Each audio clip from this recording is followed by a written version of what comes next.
Rao smuggling case ದಿನಕ್ಕೊಂದು twist ಪಡೀತಾ ಇದೆ, ಕ್ಷಣಕ್ಕೊಂದು ತಿರುವು ಪಡೆದುಕೊಳ್ತಾ ಇದೆ.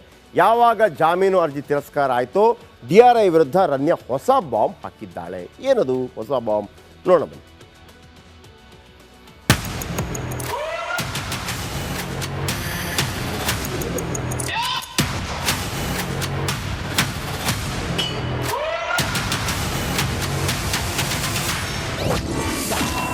ಹೊಡಿತಾರೆ ಬಡಿತಾರೆ DRI ಅಧಿಕಾರಿಗಳು.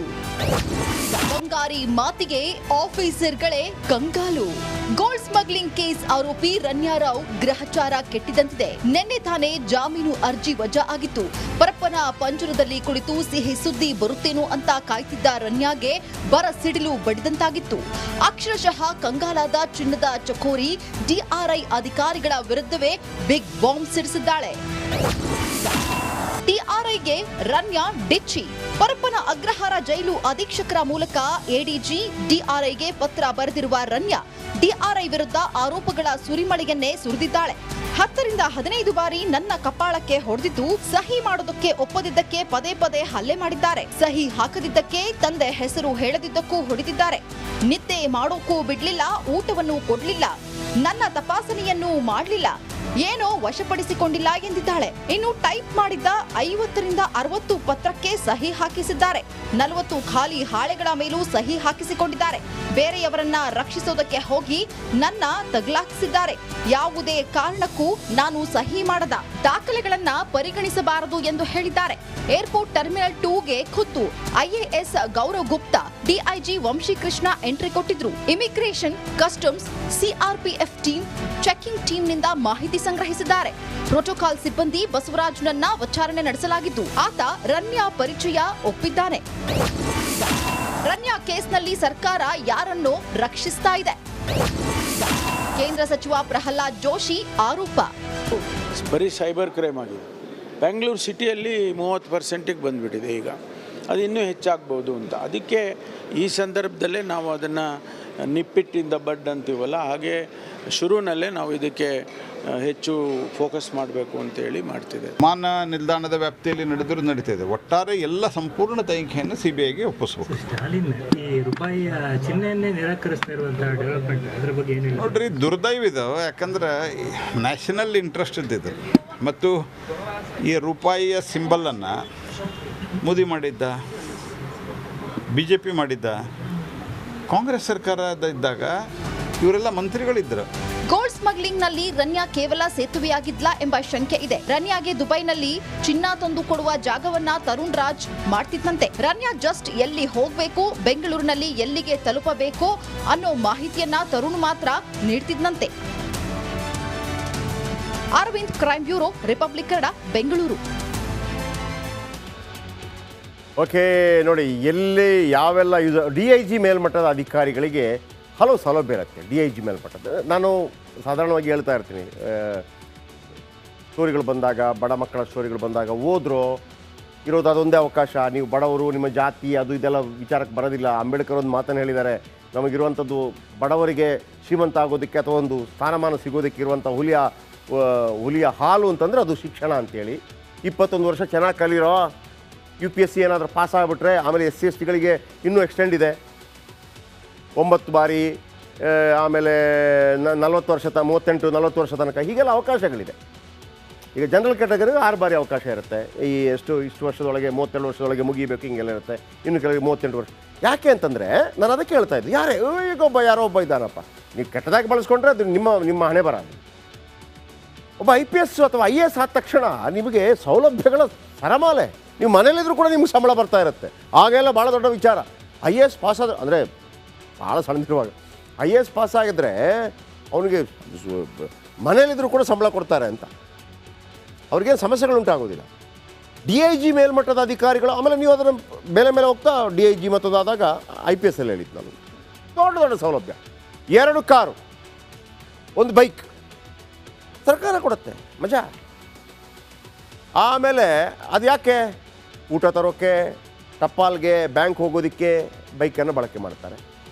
1 ಕಾರನ್ನು ಅಧಿಕಾರಿಗಳು ಬಳಕೆ ಮಾಡ್ತಾರೆ, ಮತ್ತೊಂದು ಕಾರು ಮನೆ ಬಳಿಯೇ ನಿಂತಿರುತ್ತೆ. ಆ ಮನೆಯವರು ತರಕಾರಿ ತರೋದಕ್ಕೆ, ಮಗುವನ್ನು ಸ್ಕೂಲ್ ಕಳಿಸೋ, ಹೀಗೆಲ್ಲ ಮಾಡ್ತಾರೆ. ಹೆಚ್ಚುವರಿ ಕಾರು ಅಧಿಕಾರಿ ಕುಟುಂಬಕ್ಕೆ ಬಳಕೆ ಆಗುತ್ತೆ. 2-3 ಕಾನ್ಸ್ಟೇಬಲ್ ಮನೆಯಲ್ಲಿ ಈ ಮನೆ ಬಳಿ ಒಂದು ನಿಂತಿತ್ತಲ್ಲ, ಅದೇ ಕಾರನ್ನು ರನ್ಯಾರಾವ್ ಬಳಕೆ ಮಾಡಿದ್ರಾ ಅನ್ನುವಂಥ ಡೌಟ್ ಬರ್ತಾ ಇದೆ.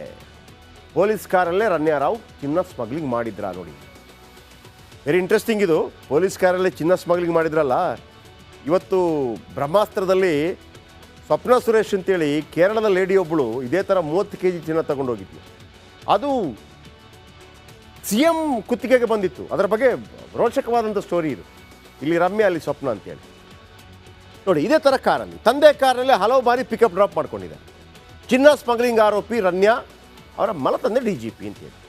ಅಂದರೆ ಆಲ್ರೆಡಿ ಇವರ ತಾಯಿ ಏನಿರ್ತಾರೆ, ಆಲ್ರೆಡಿ ಅವ್ರಿಗೊಂದು ಮದುವೆ ಆಗಿರುತ್ತೆ, ಅದು ಬೇರೆ ಏನಾಗಿರುತ್ತೆ, ಅವರನ್ನು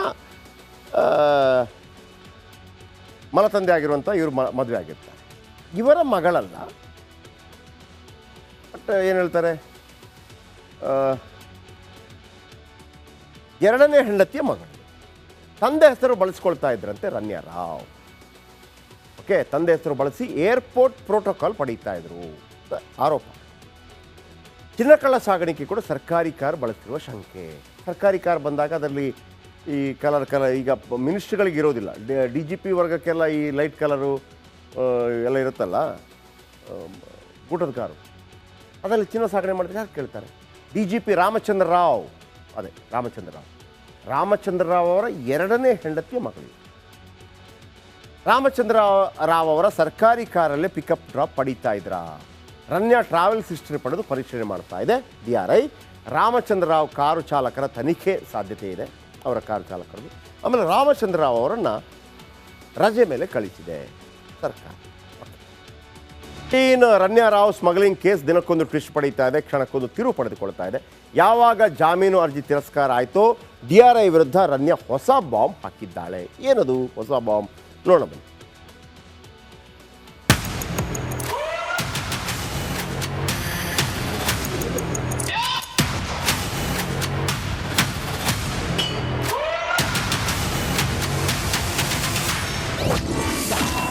ಹೊಡಿತಾರೆ ಬಡಿತಾರೆ DRI ಅಧಿಕಾರಿಗಳು. ಬಂಗಾರಿ ಮಾತಿಗೆ ಆಫೀಸರ್ಗಳೇ ಕಂಗಾಲು.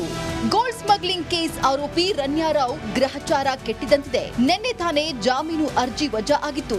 ಪರಪ್ಪನ ಪಂಜರದಲ್ಲಿ ಕುಳಿತು ಸಿಹಿ ಸುದ್ದಿ ಬರುತ್ತೇನೋ ಅಂತ ಕಾಯ್ತಿದ್ದ ರನ್ಯಾಗೆ ಬರ ಸಿಡಿಲು ಬಡಿದಂತಾಗಿತ್ತು. ಅಕ್ಷರಶಃ ಕಂಗಾಲಾದ ಚಿನ್ನದ ಚಕೋರಿ DRI ಅಧಿಕಾರಿಗಳ ವಿರುದ್ಧವೇ ಬಿಗ್ ಬಾಂಬ್ ಸಿಡಿಸಿದ್ದಾಳೆ. DRIಗೆ ರನ್ಯಾ ಡಿಚ್ಚಿ. ಪರಪ್ಪನ ಅಗ್ರಹಾರ ಜೈಲು ಅಧೀಕ್ಷಕರ ಮೂಲಕ ADG DRIಗೆ ಪತ್ರ ಬರೆದಿರುವ ರನ್ಯಾ DRI ವಿರುದ್ಧ ಆರೋಪಗಳ ಸುರಿಮಳೆಯನ್ನೇ ಸುರಿದಿದ್ದಾಳೆ. 10 ರಿಂದ 15 ಬಾರಿ ನನ್ನ ಕಪಾಳಕ್ಕೆ ಹೊಡೆದಿದ್ದು, ಸಹಿ ಮಾಡೋದಕ್ಕೆ ಒಪ್ಪದಿದ್ದಕ್ಕೆ ಪದೇ ಪದೇ ಹಲ್ಲೆ ಮಾಡಿದ್ದಾರೆ. ಸಹಿ ಹಾಕದಿದ್ದಕ್ಕೆ, ತಂದೆ ಹೆಸರು ಹೇಳದಿದ್ದಕ್ಕೂ ಹೊಡೆದಿದ್ದಾರೆ. ನಿದ್ದೆ ಮಾಡೋಕ್ಕೂ ಬಿಡ್ಲಿಲ್ಲ, ಊಟವನ್ನು ಕೊಡ್ಲಿಲ್ಲ, ನನ್ನ ತಪಾಸಣೆಯನ್ನು ಮಾಡಲಿಲ್ಲ, ಏನೋ ವಶಪಡಿಸಿಕೊಂಡಿಲ್ಲ ಎಂದಿದ್ದಾಳೆ. ಇನ್ನು ಟೈಪ್ ಮಾಡಿದ್ದ 50 ರಿಂದ 60 ಪತ್ರಕ್ಕೆ ಸಹಿ ಹಾಕಿಸಿದ್ದಾರೆ. 40 ಖಾಲಿ ಹಾಳೆಗಳ ಮೇಲೂ ಸಹಿ ಹಾಕಿಸಿಕೊಂಡಿದ್ದಾರೆ. ಬೇರೆಯವರನ್ನ ರಕ್ಷಿಸೋದಕ್ಕೆ ಹೋಗಿ ನನ್ನ ತಗ್ಲಾಕಿಸಿದ್ದಾರೆ. ಯಾವುದೇ ಕಾರಣಕ್ಕೂ ನಾನು ಸಹಿ ಮಾಡದ ದಾಖಲೆಗಳನ್ನ ಪರಿಗಣಿಸಬಾರದು ಎಂದು ಹೇಳಿದ್ದಾರೆ. ಏರ್ಪೋರ್ಟ್ ಟರ್ಮಿನಲ್ 2ಗೆ ಖುದ್ದು IAS Gaurav Gupta, DIG Vamshikrishna entry ಕೊಟ್ಟಿದ್ರು. Immigration, customs, CRPF team, checking ಟೀಮ್ನಿಂದ ಮಾಹಿತಿ ಸಂಗ್ರಹಿಸಿದ್ದಾರೆ. ಪ್ರೋಟೋಕಾಲ್ ಸಿಬ್ಬಂದಿ ಬಸವರಾಜ್ನನ್ನ ವಿಚಾರಣೆ ನಡೆಸಲಾಗಿದ್ದು, ಆತ ರನ್ಯಾ ಪರಿಚಯ ಒಪ್ಪಿದ್ದಾನೆ. ರನ್ಯಾ ಕೇಸ್ನಲ್ಲಿ ಸರ್ಕಾರ ಯಾರನ್ನು ರಕ್ಷಿಸ್ತಾ ಇದೆ? ಕೇಂದ್ರ ಸಚಿವ ಪ್ರಹ್ಲಾದ್ ಜೋಶಿ ಆರೋಪ. ಬರೀ ಸೈಬರ್ ಕ್ರೈಮ್ ಆಗಿದೆ. ಬೆಂಗಳೂರು ಸಿಟಿಯಲ್ಲಿ 30%ಗೆ ಬಂದುಬಿಟ್ಟಿದೆ. ಈಗ ಅದು ಇನ್ನೂ ಹೆಚ್ಚಾಗ್ಬೋದು ಅಂತ. ಅದಕ್ಕೆ ಈ ಸಂದರ್ಭದಲ್ಲೇ ನಾವು ಅದನ್ನು ನಿಪ್ಪಿಟ್ಟಿಂದ ಬಡ್ ಅಂತೀವಲ್ಲ, ಹಾಗೆ ಶುರುವಿನಲ್ಲೇ ನಾವು ಇದಕ್ಕೆ ಹೆಚ್ಚು ಫೋಕಸ್ ಮಾಡಬೇಕು ಅಂತೇಳಿ ಮಾಡ್ತಿದೆ. ವಿಮಾನ ನಿಲ್ದಾಣದ ವ್ಯಾಪ್ತಿಯಲ್ಲಿ ನಡೀತಿದೆ. ಒಟ್ಟಾರೆ ಎಲ್ಲ ಸಂಪೂರ್ಣ ತನಿಖೆಯನ್ನು CBIಗೆ ಒಪ್ಪಿಸಬೇಕು. ಸ್ಟಾಲಿನ್ ಈ ರೂಪಾಯಿಯ ಚಿಹ್ನೆಯನ್ನೇ ನಿರಾಕರಿಸ್ತಾ ಇರುವಂತಹ ಡೆವಲಪ್ಮೆಂಟ್, ಅದ್ರ ಬಗ್ಗೆ ಏನಿಲ್ಲ ನೋಡ್ರಿ, ದುರ್ದೈವಿದು. ಯಾಕಂದ್ರೆ ನ್ಯಾಷನಲ್ ಇಂಟ್ರೆಸ್ಟ್ ಇದ್ದಿದ್ದು ಮತ್ತು ಈ ರೂಪಾಯಿಯ ಸಿಂಬಲನ್ನು ಮೋದಿ ಮಾಡಿದ್ದ, BJP ಮಾಡಿದ್ದ, ಕಾಂಗ್ರೆಸ್ ಸರ್ಕಾರದ ಇದ್ದಾಗ ಇವರೆಲ್ಲ ಮಂತ್ರಿಗಳಿದ್ದರು. ಗೋಲ್ಡ್ ಸ್ಮಗ್ಲಿಂಗ್ ನಲ್ಲಿ ರನ್ಯಾ ಕೇವಲ ಸೇತುವೆಯಾಗಿದ್ಲಾ ಎಂಬ ಶಂಕೆ ಇದೆ. ರನ್ಯಾಗೆ ದುಬೈನಲ್ಲಿ ಚಿನ್ನ ತಂದು ಕೊಡುವ ಜಾಗವನ್ನ